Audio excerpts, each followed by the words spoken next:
Anymore, I hear a lot of messages like this coming from the pulpit. And I hear quite a few messages like this, just coming from people who may share their thoughts on this channel. And their message to us who have been violated by narcissistic abusers, those of us who have had our souls ripped asunder by malignant narcissists. And their message is usually something like this. Get over it.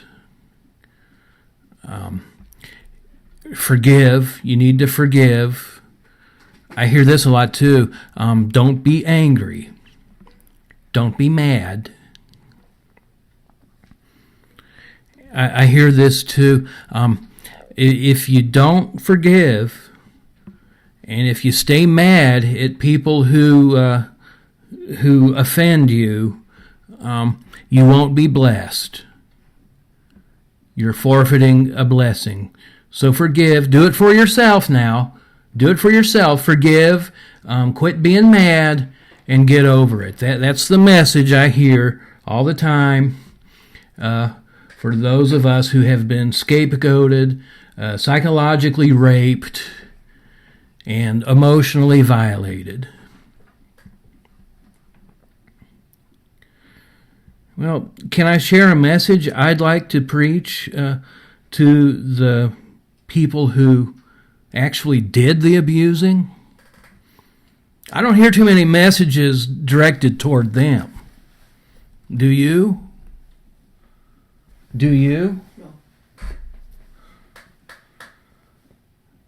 Do you hear any messages being directed toward the abusers in your church?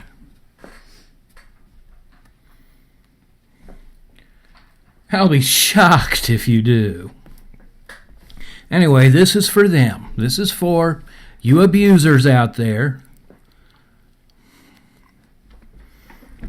And is it okay if I quote Jesus? Is he good enough?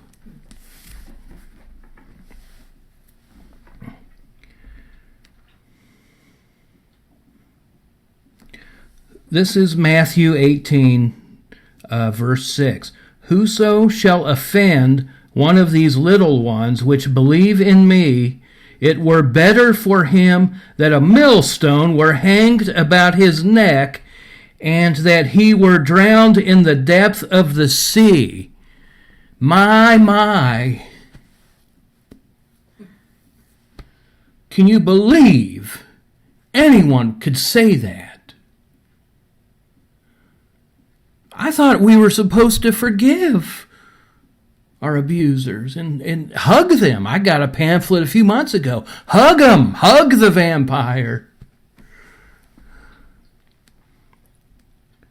It would be better for him that a millstone were wrapped around his neck and he were drowned in the depth of the sea.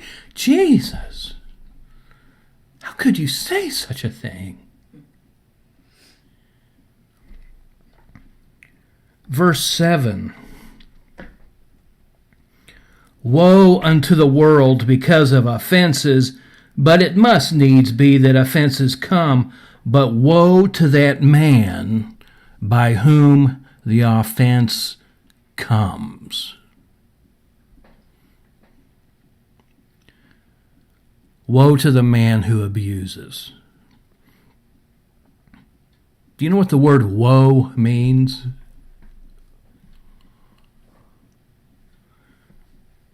The word woe essentially is the pronouncement, the formal pronouncement of a curse. Jesus is pronouncing a curse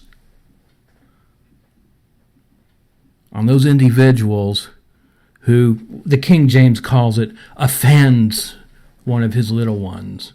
Do a word study. I did. You'll find out the same thing I did. It ties directly into narcissistic abuse. It ties directly in to men and women who demand worship of themselves from you. You'll find the root meaning of the word offense says just that. Go to Strong's, look it up. Can I give you another message for narc abusers, malignant narcissists, that you're probably not hearing from your Baptist church? And no offense to the Baptist. This is in the Bible too, believe it or not. You may not believe this is actually in the Bible. Psalm 35. And again, I'm preaching this to you abusers and you offenders and you people with a real serious God complex and you people who feel you're entitled to my worship, to my acquiescence, to my soul. This is for you. Let me find a good one here. May you be put to shame and dishonor, who seek and require the life of God's little ones. I'm paraphrasing. This is Psalm 35. May you be turned back and confounded, who plan the hurt of one of God's little ones. Confounded, do you know what that means? One of the meanings? It means mentally jacked up. You know, we've been hearing a lot about older narcs getting nasty things like dementia and Alzheimer's, haven't we? Mm-hmm. Just saying.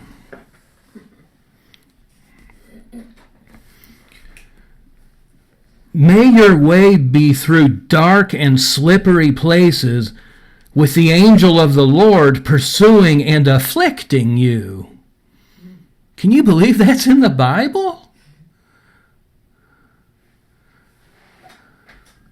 You know who the angel of the Lord is? Well, many scholars say this. I happen to believe it's true. They're talking about the Messiah.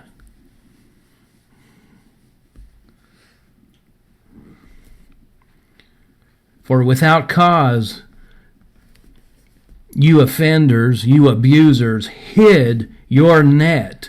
You hid a pit of destruction without cause for God's little ones.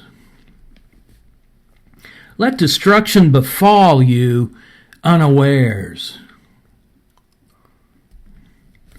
May the net that you hid to catch one of God's little ones, may you fall into that net, and may you fall into that very destruction.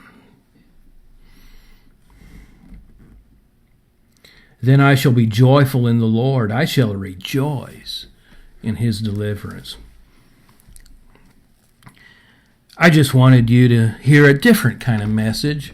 Those of you who have been bombarded, like I feel like I have, the last few weeks, the last few months, the last few years, constantly being told I am to love and forgive and be nice to those who abuse. That isn't God's message to the abuser. I just read you his message to the abuser. I just wish someone out there behind a pulpit would preach that same message. Thanks.